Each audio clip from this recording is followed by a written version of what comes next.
大家注意看，日本狂人来中国打比赛，竟搂着日本艺伎嚣张出场，跳着舞蹈，扭着秧歌，极其嚣张，耀武扬威，同时对主持人表达自己对于今天的比赛信心十足，分分钟可以秒杀中国选手拿下胜利。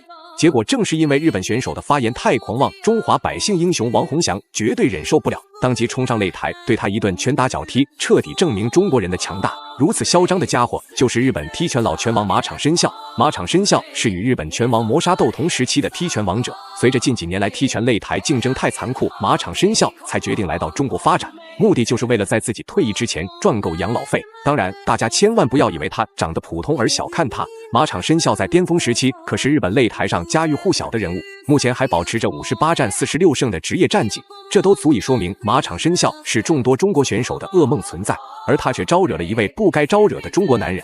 他就是大家口口相传的中华百姓英雄王洪祥。王洪祥自幼学习中华传统武术，不仅当过保安，还干过苦力。正是多年来在底层摸爬滚打，才让王洪祥明白能在武林风发展打出名气是多么的不容易。而为了今天的比赛，王洪祥也当即撂下狠话，如果自己今天没有当着中国人的面狠狠暴揍日本选手，那自己就不配称为中华百姓英雄。好了，废话不多说，让我们看看王洪祥的实力究竟怎么样。麻烦各位帅哥美女长按3秒点赞，小编祝各位早日赚到100万。随着裁判一声令下，比赛正式开始。红色短裤就是中国选手王洪祥，黑色短裤就是日本选手马场伸孝。王洪祥面对日本选手们向来都是来者不拒，说什么都敢与其碰一碰，一较高下。而且此时的王洪祥处于无人能敌的连胜阶段，所以马场伸孝才会那么谨慎提防王洪祥的出拳出腿，万一放松警惕，都有可能遭受到毒打。今天王洪祥在第一局比赛也是一种试探性的进攻，因为对方身材比较高嘛，我先用车来腿控制下距离，先看看对手是擅长什么，然后我再进攻。日本选手一直没有出招，对，不知道他现在都有什么活哎。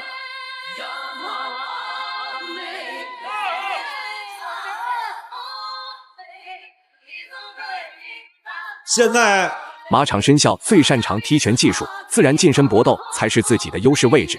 但是王洪祥也不是吃素的，怎能接受马场伸孝的打法？无论马场伸孝如何加强攻势，王洪祥都注重中远距离对峙，时不时还会打出重腿将其逼退。因为王洪祥明白自己今天的任务就是击败日本选手，自己一定要打乱对手的比赛节奏，才能轻松取胜。就这一个后手拳，就这一个后手拳马场伸孝，马场伸孝被强毒了。好，王洪祥，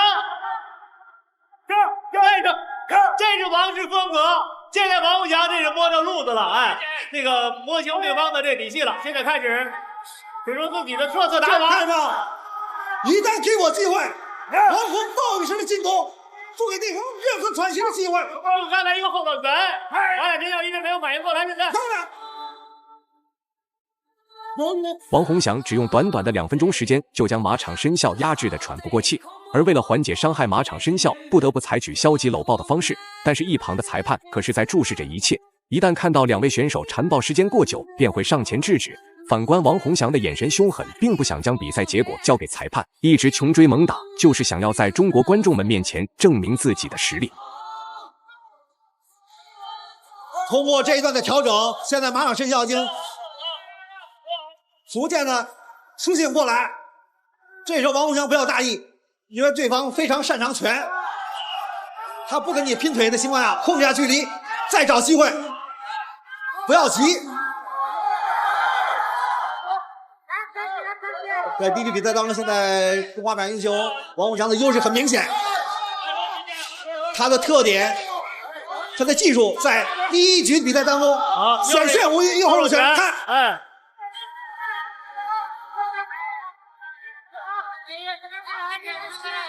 第一局倒计时响起了。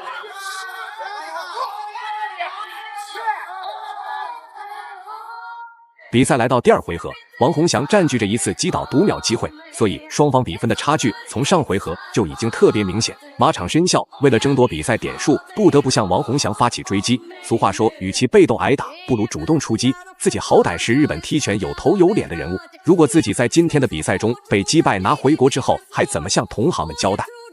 变化。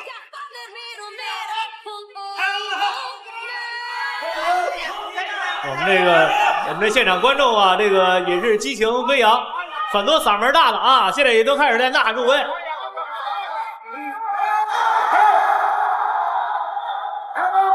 王永阳很巧，这蓝方倒地，王永阳得了1分。现在王永阳打得越来越聪明，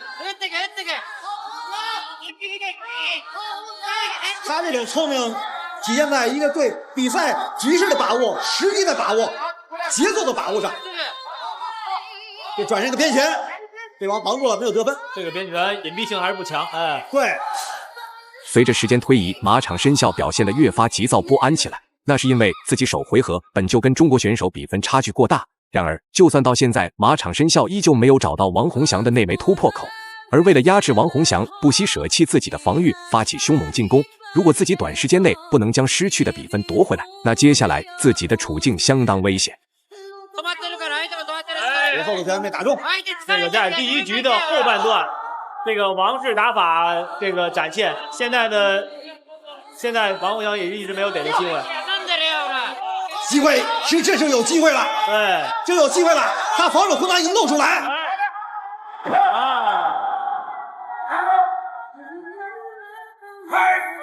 这个是看的慢放是这个马场申孝是把腿送到王洪祥怀里的啊。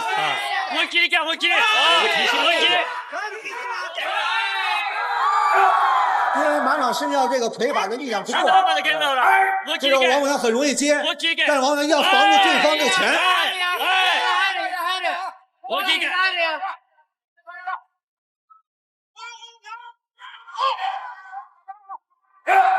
比赛来到第3回合，虽然这场比赛是3回合制的时间规则，但是明眼人都看得出来，马场申孝不是中国选手王洪祥的对决。先不谈比分差距，单是实力上，马场申孝都被王洪祥压了一头，留给马场申孝扳回比分的机会已经越来越少。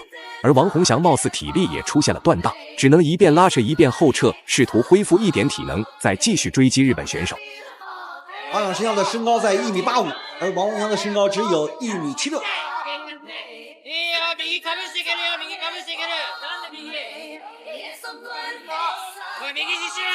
王洪祥的这个王洪祥很注意防护，对头部的防护，只要头部不受到重击，其他的部位这个抗击打能力是没说的。因为打到目前来说，刚才在这个场面上肯定王洪祥占很大的优势，但也不能大意。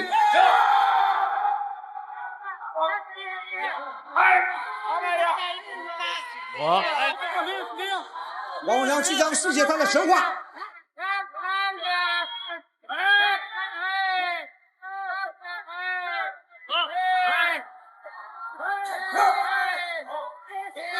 最后的20秒，这是王洪祥在侧面还有没有撤下去？对，更大距离，因为这时候双对方的体能优势发挥出来，更大距离，不给对方后出拳的机会。最后公布比赛结果，王洪祥实至名归，赢下了比赛最终胜利。